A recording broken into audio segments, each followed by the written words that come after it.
Salut, c'est Anouk et bienvenue dans la chambre froide.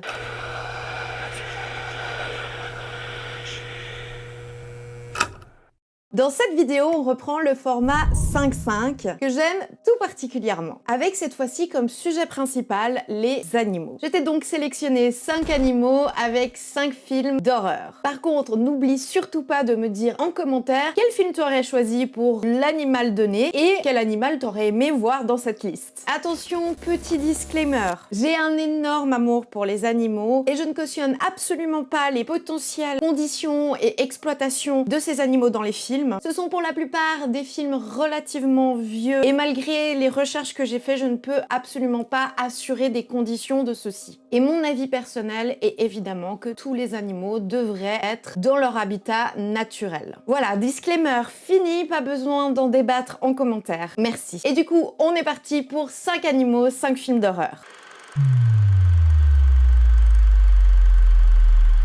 Et le premier animal que j'ai choisi, c'est la vache. Et le film que j'ai sélectionné qui la représente, c'est Isolation, de Billy O'Brien, sorti en 2006, et c'est un film qui nous vient d'Irlande. Ici, on est avec Dan, qui possède une ferme avec des vaches. Il reçoit la visite de la vétérinaire, Orla, pour vérifier la gestation de ses vaches. Mais elle se rend vite compte que quelque chose cloche. Alors, je ne pense pas que ce soit le film de l'année, mais...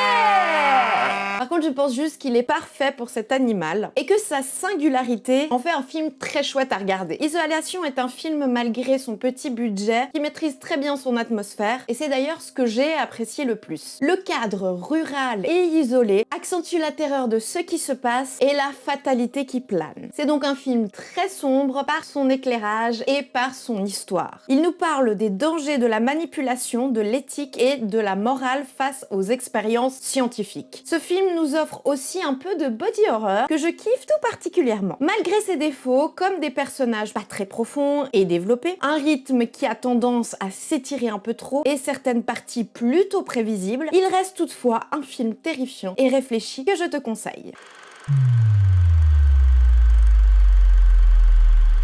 Le prochain animal que j'ai choisi, c'est le chat. Et le film que j'ai sélectionné, qui à mon sens convient parfaitement, c'est Cat's Eyes, de Lewis Teague, sorti en 1985. Et c'est un film qui nous vient des États-Unis. Dans cette anthologie tirée de 3 nouvelles de Stephen King, on se retrouve avec un chat qui relie ces 3 segments. Des histoires toutes bien différentes et terrifiantes. Alors, dans ce film à sketch que j'aime beaucoup, on peut trouver donc 3 histoires. Quitters & Co, The Ledge, c'est celui que j'aime un peu moins, et Général, celui que j'aime le plus. Évidemment, comme beaucoup d'anthologies, elle souffre de l'inégalité entre les segments, mais cela n'empêche pas d'être un film ultra cool, avec une ambiance années 80 ultra marquée que j'aime tout particulièrement, et des effets spéciaux, ma foi, pas mal du tout pour l'époque. On y retrouve entre autres Drew Barrymore, toute petite et déjà si stylée. Ce film d'horreur critique entre autres la nature humaine, les dépendances et la confiance. Malgré qu'il ne soit pas mon préf de film à sketch, si tu es curieux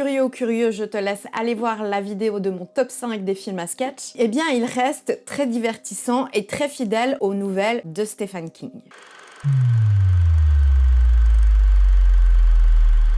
Et le troisième animal que j'ai sélectionné, c'est l'orque et j'ai choisi le film Orca de Michael Anderson, sorti en 1977 et c'est un film qui nous vient du Royaume-Uni et d'Italie. Dans ce film, tu seras avec Nolan, un chasseur marin qui durant une de ses chasses capture une orque femelle. Lui et son équipage va vite se rendre compte que ce n'était pas tellement une bonne idée. Alors j'aime énormément ce film qui est plus un film d'aventure que d'horreur, qui d'ailleurs, d'après les rumeurs, serait la réponse directe aux Dents de la Mer de Steven Spielberg. À l'époque, il a été quand même beaucoup boudé, voire détesté, sous le prétexte entre autres que c'est une pâle copie des Dents de la Mer. Et c'est sûr qu'il est sorti seulement 2 ans après celui-ci, donc évidemment, Orca qui pointe le bout de son nez, avec une histoire et des plans quand même très ressemblants. Donc je peux comprendre l'avis de certains et certaines à cette époque-là. Mais malgré ça, personnellement, je trouve que la tournure que prennent les choses et son ensemble m'ont totalement séduite. Et du coup, je l'ai trouvé quand même très cool et intéressant. Alors dans ce film, bien sûr qu'on parle principalement de vengeance.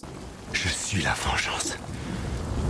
et là celle de l'animal qui en devient le héros et le cœur du film. Personnellement, j'étais 100% pour l'animal. Après, chacun ses choix. Son anthropomorphisation rend l'orque plus digne à la vengeance, même si perso, je serais toujours et à tout jamais pour les animaux. Mais il montre aussi sans grandiloquence à quel point les actions des êtres humains ont des conséquences dramatiques sur la nature. Avec des effets, ma foi, qui n'ont pas si mal vieilli et qui appuient une certaine authenticité. Un film effrayant, divertissant et avec beaucoup d'émotions que je te conseille de voir, mais sans essayer de le comparer aux Dents de la Mer.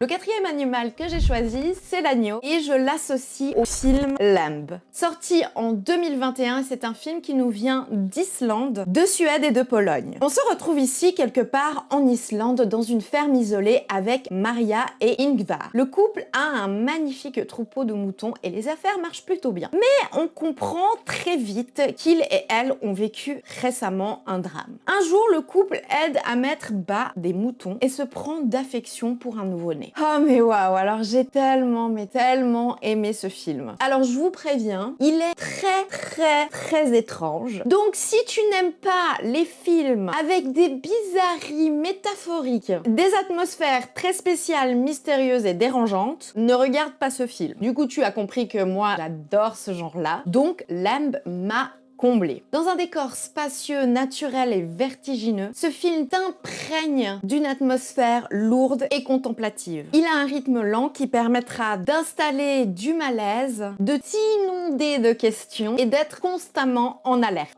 C'est bien sûr un film très riche en symboles, utilisant par exemple la figure de l'agneau comme une figure de la Renaissance et les sacrifices qui en découlent. On parle ici bien sûr de deuil, mais aussi de la différence et des racines qui lui sont propres, et également de la frontière floue entre les humains et la nature. Mais c'est aussi l'utilisation ultra ingénieuse et poétique du folklore et des mythes nordiques, où le surnaturel semble se fondre parfaitement. Avec bien sûr des personnages très intéressants interprétés par des acteurs et des actrices, avec un jeu nuancé, crédible et puissant. Mention spéciale à Noomi Rapace qui joue Maria, elle est juste époustouflante. Bref, un film de genre avec beaucoup de subtilité dans son histoire et sa réalisation, qui ébranle en profondeur, mais qui ne plaira pas, je pense, à tout le monde, uniquement aux amateuristes de bizarreries en tout genre, comme moi.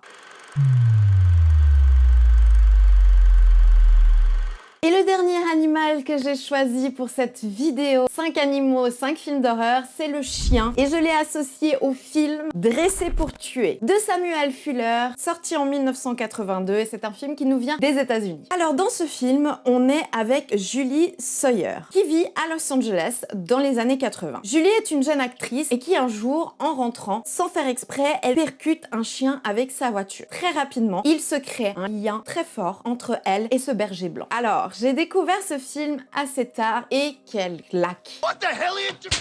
Larry, you can't just...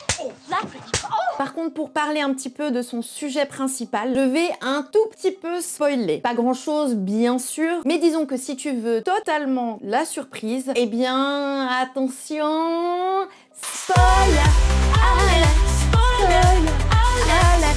Si tu veux pas être spoilé, retrouve-nous à ce timecode-là.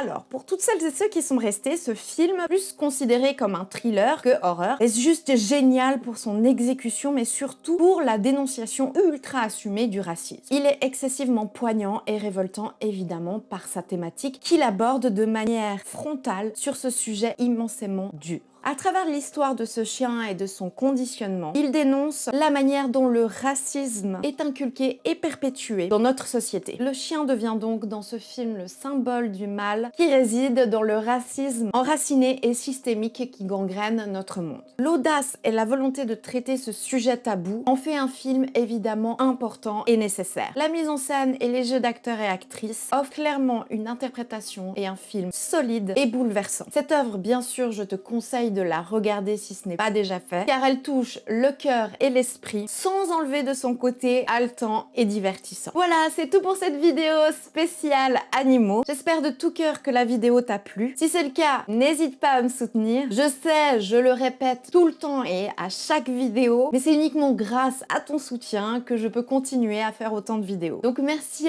d'avance de partager un maximum, de liker, de commenter, de t'abonner ici et aussi sur toutes mes autres plateformes. Tous les liens sont bien sûr en description. Mais surtout, n'oublie jamais de surveiller ton gosse. Ciao!